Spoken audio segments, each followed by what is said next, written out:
안녕하세요. 백만불 미스테리 레체 아빠입니다. 오늘은 조금 민감할 수도 있겠지만 바른 소리를 한번 해보겠습니다.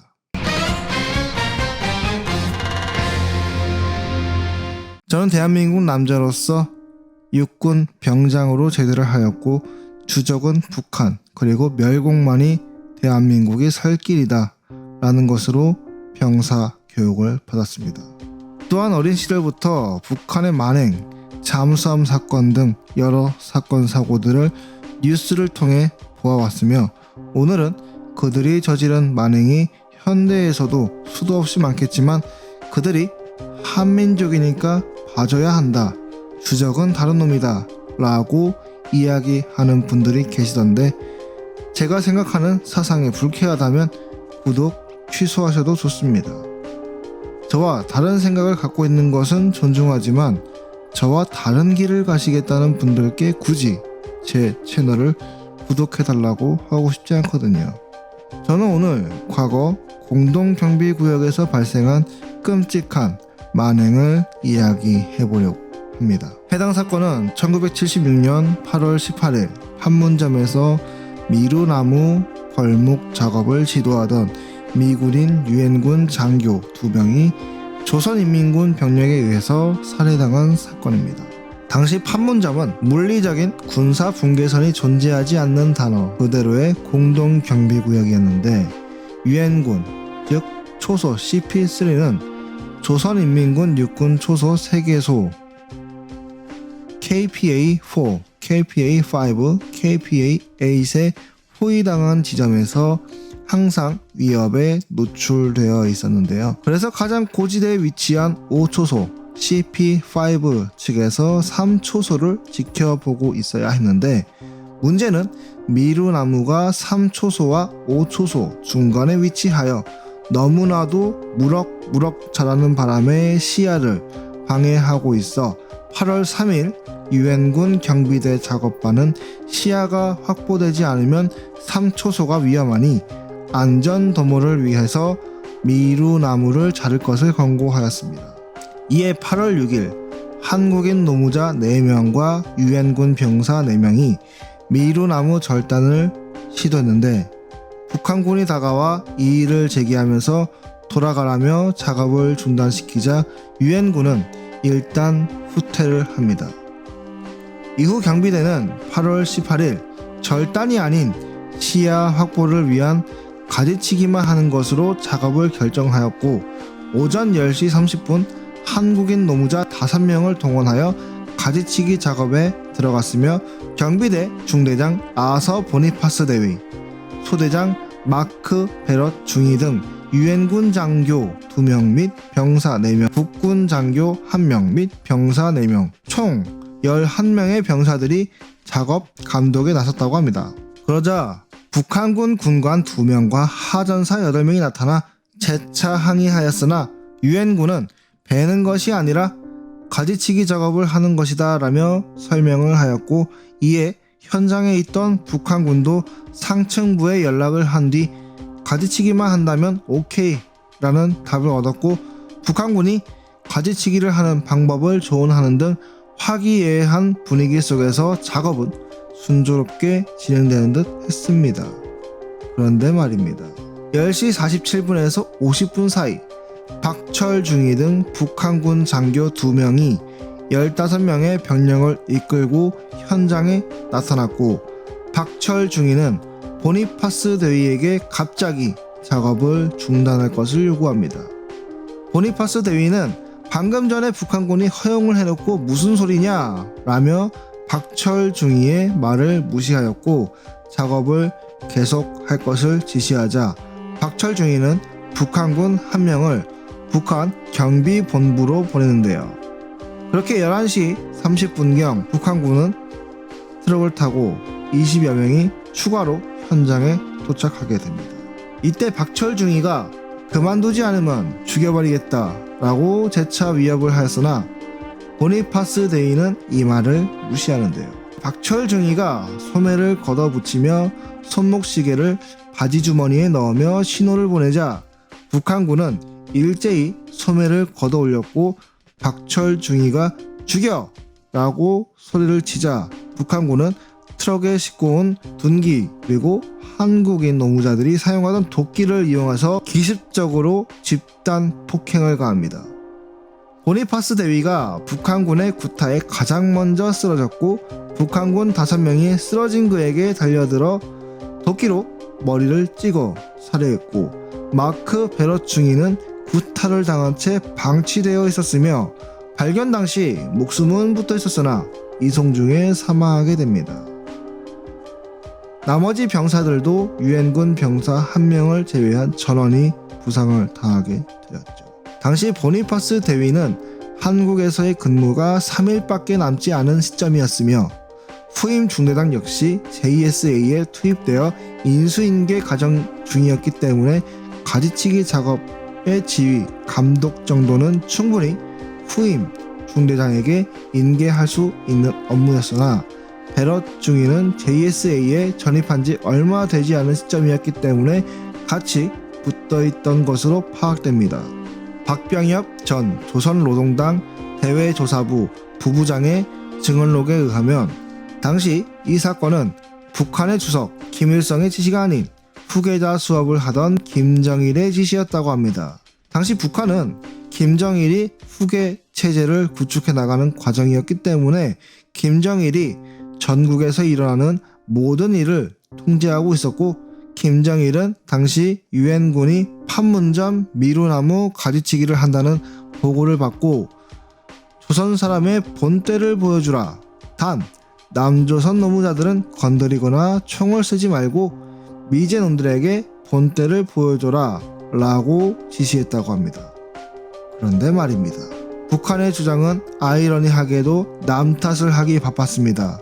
오히려 그들은 미국의 탓으로 돌렸는데 마치 현 대한민국의 어떤 조직들이 생각나는 일화입니다.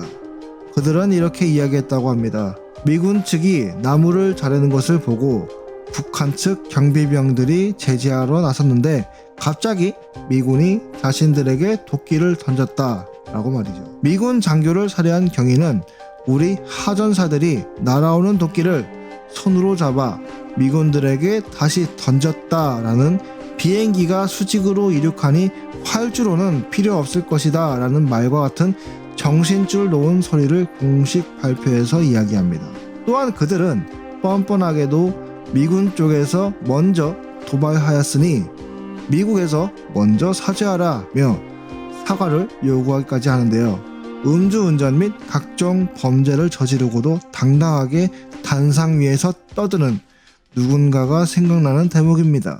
그들은 이렇게 타국의 군인을 살해한 것도 모자라 명백한 정전협정 위반 행위까지 했음에도 불구하고 사과는커녕 경비장교 회의선에서 미국의 사과를 받는 것으로 사건을 무마시키려고까지 했었죠. 이렇게 북한의 말 같지도 않은 행위에 대해서 전세계 공산주의 국가 및 소련의 위성국들이나 다름없던 사회주의 공화국들은 북한 놈들이 드디어 미친 것이다 라며 어처구니가 없어 했고 설령 미군이 정말 도발을 했다고 할지언정 비무장 상태인 미군 장교를 도끼로 찍어 죽이는 미친놈들이 어딨냐며 조선노동당 측의 상황을 제대로 설명하라며 닥달했습니다만 북한은 당시 방북 예정이었던 사회주의 국가대표단의 방북 일정을 취소하는 것으로 대답을 대신하며 쿠바 공산당 대표단에서 방북 취소를 거부하며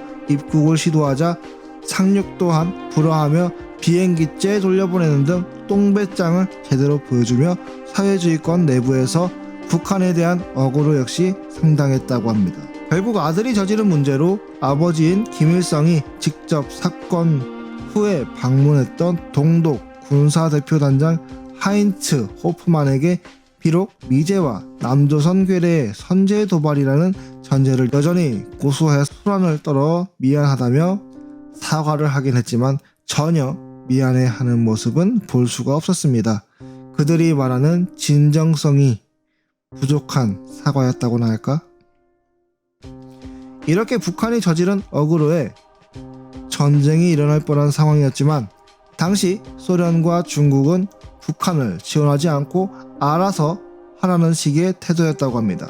이유는 유엔군 관할지에 있는 미루나무 벌목을 핑계로 먼저 비무장 상태였던 미군을 공격해 살해한 이러한 어처구니 없는 일에 참전할 명분이 없었기 때문이었죠. 사건 발생 이후 미국은 분노하였고 9.11 테러 당시 미국 행정부처럼 북한을 지도상에서 영원히 지워버리자라는 사람이 많았었는데요. 일반 병사가 죽어도 화가 나는 상황인데 병사가 아닌 장교를 어처구니 없는 이유로 살해했다는 점에서 미국은 이것을 좌시할 생각이 없었습니다.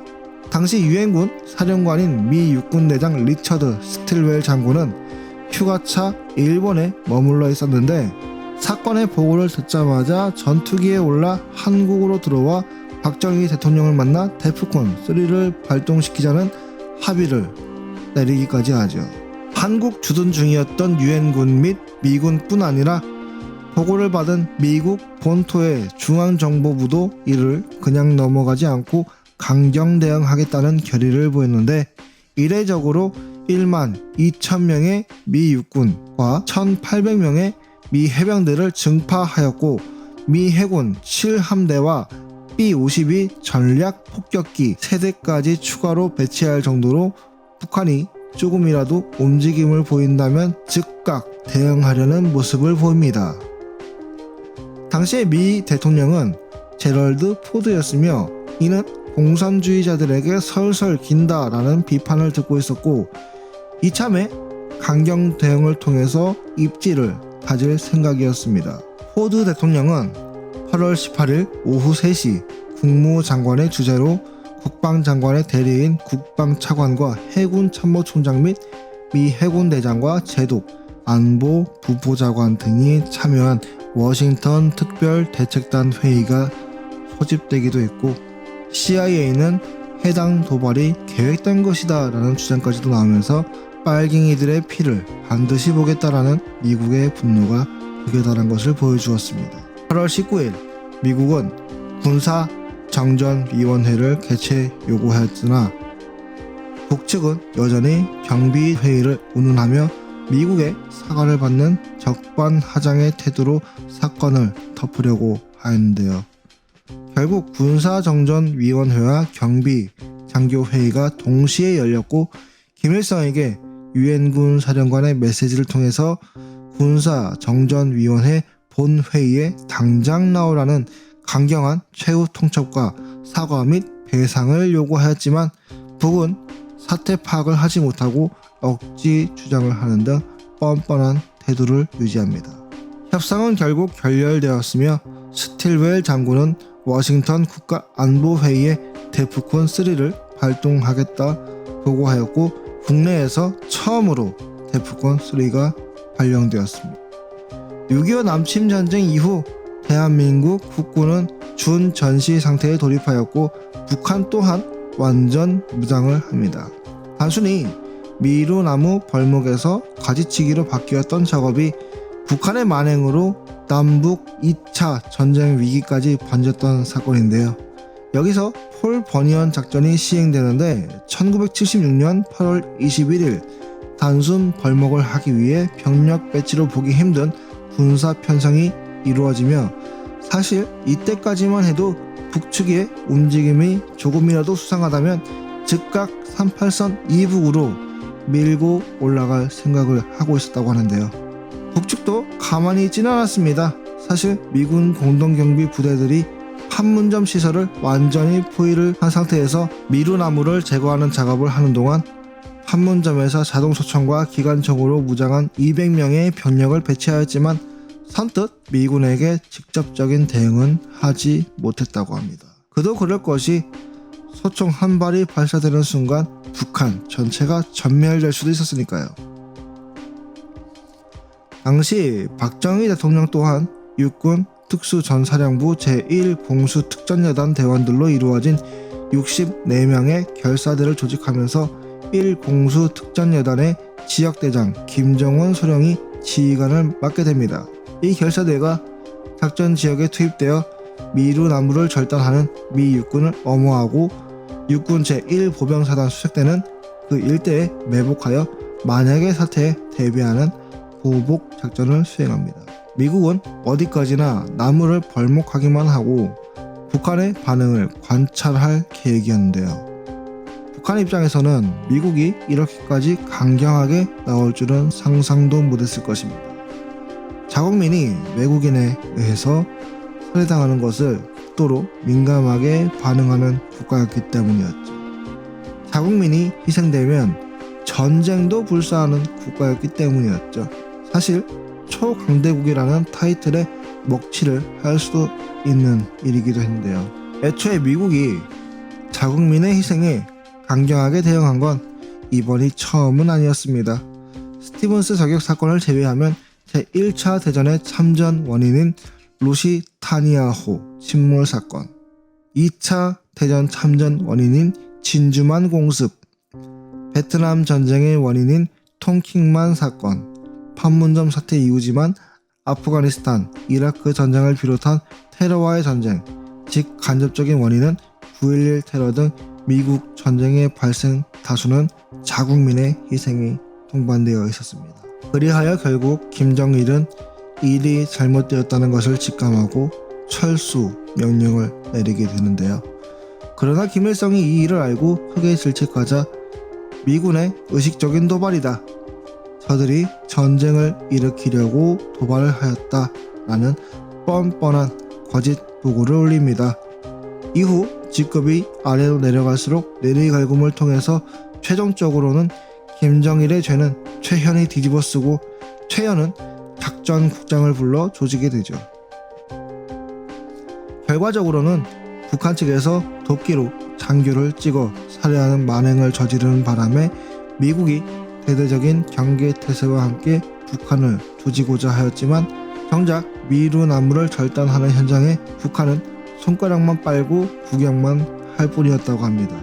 미국 입장에서는 단 한 발의 총성이 울리는 순간 대대적인 반격을 가할 생각이었다고 하는데, 만약 북한이 생각 없이 도발했다면 아마 지금쯤 통일된 국가가 되어 있지 않았을까 하는 생각을 해봅니다. 그들의 만행은 지금도 계속되며 앞으로도 계속될 것입니다.